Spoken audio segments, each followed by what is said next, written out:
was the longest running friend of. Basically, she gets her peach. A lot of people say Marlo is just so extra. She just is throwing the kitchen sink in there. You know, like you said, banging the door down. She does too much. Like, do you think that's... She does, and I love it because it's so authentic and genuine. And Marlo does not run from the fact that she's working through some deeply rooted childhood issues, which we all can relate to, right? Yeah. Like, we've all got stuff that haunts us, that presents internal conflicts. And Marlo has been so authentic and honest about that not that she gets a pass, but a little bit. We understand why she is the way that she is. And I also feel like she's sincerely wanting to be better and just evolve. And so I give her a pass. When she does stuff that's not cool, I will call her out and ask her questions about it. But she's not pretending to be something she's not. She's just extra. And it would be boring without someone being extra at this point. I think it would be boring. And you think that's authentic, right? Because people, I think it's, you know, it's too much. And she's like trying to make her moment every episode. I mean, she's been that way since I used to watch. And I used to be a fan of hers, right? Yeah. And I'm in real life. I mean, Marlo, I could talk to her on the phone, literally. And I'm in sweats and I look like shit. And she FaceTimes me and she's in designer from head to toe on her couch, eating something. And I'm like, what are you doing? She's like, bitch, I'm chilling. And she's like, designer from head to toe, fabulous, amazing. That's who she is. Now, does she wake up every day and like play dress up? Probably. And has this fairy tale world that she creates? Yes, but it's real for her and she has fun with it. And I mean, I'm here for it. I'm just picturing her like home alone on the couch, like head to toe Fendi, throwing some Louis. Like, yeah, when I'm home, I have it in the closet, but it ain't going on. No, it's me either, right? Sweats. It's like if anyone sees me right now, this is the most embarrassing thing in the world. Yeah, it takes effort, but for her, it's more seamless. And, you know, it's also... living a fabulous lifestyle is a part of how she does make money. Like, people can say what they want to, but she styles shows. She does do rentals for her garments. And she may or may not have dated a billionaire. So Marlo is good. And stop asking all these questions because she's good. Stop hating and just let her be. Did she date a billionaire? She did date a billionaire. Absolutely. Yeah. It's real. It's the real deal. She admits it. Yeah. I mean, we all know it.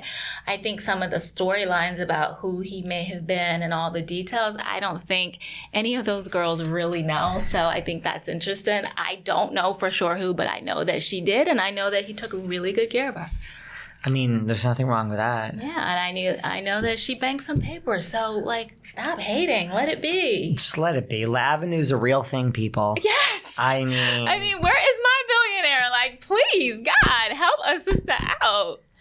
Well, you know, what is up? We've seen, you know, we see Marlo has her man, and, you know, Kenya's talked about what's up with you. Yeah, so I went through divorce in 2020. Right. And so for me, I'm dating, but there's no rush for that. Like, I'm at a point in my life where I'm rediscovering Courtney. My daughter has graduated from college. She has 2 degrees from Syracuse. She's working on a 3rd. I have no tuition to pay. I, launched my long-term dream, a jewelry brand. And so for me, it's just rediscovering Courtney, having fun, learning who I am at 48 years old without responsibilities of a young child or a husband, because I've always been attached to a man. From Bryce to a football player I dated in between to a doctor to my husband. I've always been in a long-term relationship with really successful men, to be totally honest with you, and kind of lived in the shadow of them. And I'm just at a place now where I just want fulfillment and happiness. And I feel that. And I'm not, men are there. Like, I've never had a problem attracting and dating men. I'm just going to be honest. I mean, 99 problems, but having a man has not been one. So I'm dating. I'm having fun. I think it's time for me to do it more seriously now. But I definitely had to heal a little from the divorce and just kind of, it's like riding a bike for the first, time. You take the trainer wheels off and it's a little shaky, and then you kind of just get more comfortable. So I feel like I'm getting more comfortable with it. You needed your me time. I did, and I just needed to reassess who I was alone, because honestly, I hadn't been alone since I was 18 years old. So for any amount of time, right? Like, I've been in relationship after relationship, even recycling men. Like, Jayla's dad and I got back together 3 times, I think, right? Wow. Yeah. So I'm having fun right now. If you could date someone famous, like, what's your type? Like, who would you put your eyes on out of the famous people we know? So I have dated quite a few people. Like who? I'm not going to tell that. But if you know, you know. I just like guys who are charming, who are successful but don't lead with their success, who are family-oriented, who are, if they have kids, you have to be an amazing father. That's really important to me, and have a good relationship with your mother. I like men who like to travel, who are smart. That's probably the number one thing for me, is intellectual stimulation, right? Like, and also spiritual connection is important to me. I run the gamut from dark skin to white is what I have dated. So he has to be in shape, but there's no, like, I just have to be attracted to him. I like nice teeth, funny. Smart, funny, successful. Don't lead with your success. Good teeth. Yeah, okay. Yeah. And I hope you know what I mean, but don't lead with your success. I say that all the time. Yeah, like, the minute if you are successful and you have finances, you can see it just by hanging out with the person over time. And the experiences, right? Like, for me, the experiences are amazing, but just let it be, like, natural. We don't need to talk until when you name drop, it's like, I am out. Or just, like, I don't know. Some things I just don't think guys should really do. Yeah. And so, yeah. I know exactly what you mean. Yeah, I'm not a fan of... That's my type, I guess. Okay, well, that's, now there's lots. I mean, there's, I think, 2 straight men that are listening to this at the moment. The rest are women. Listen, I have my not straight guy friends who are always trying to hook me up with straight guys, so it's all good. They are out there.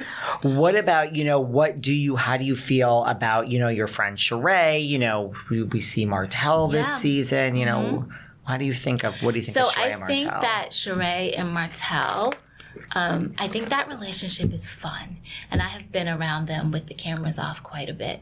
And they just have fun together. And I think that Shereé is very clear on, I'm just here to have fun and figure it out at this point. And so the way she's smiling, as long as she's smiling and happy, I'm here for it. I don't think Shereé's necessarily planning to marry Martell tomorrow. Like, I don't think that's her long-term strategy. So he's cute. He's funny. He's a Capricorn. He's in shape. He has nice teeth, and he treats her well. And I think that